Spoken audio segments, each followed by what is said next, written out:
সুনামগঞ্জের সীমান্তবর্তী বিশ্বম্ভরপুর উপজেলায় অভিযান চালিয়ে ৪৫ বোতল বিদেশি মদ সহ একজন মাদক ব্যবসায়ীকে গ্রেফতার করেছে র্যাপিড অ্যাকশন ব্যাটালিয়ন র্যাব ৯।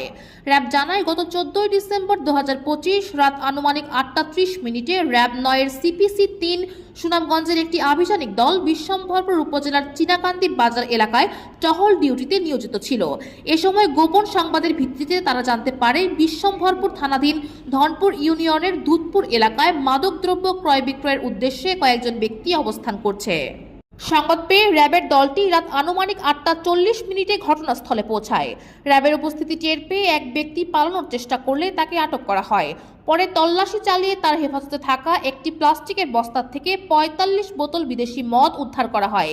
গ্রেফতারকৃত ব্যক্তির নাম মোহাম্মদ মোকসেদ আলী।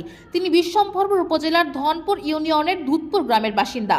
প্রাথমিক জিজ্ঞাসাবাদে তিনি জানান, সীমান্ত এলাকা থেকে বিদেশি মদ সংগ্রহ করে বিক্রয়ের উদ্দেশ্যে নিজের কাছে রেখেছিলেন।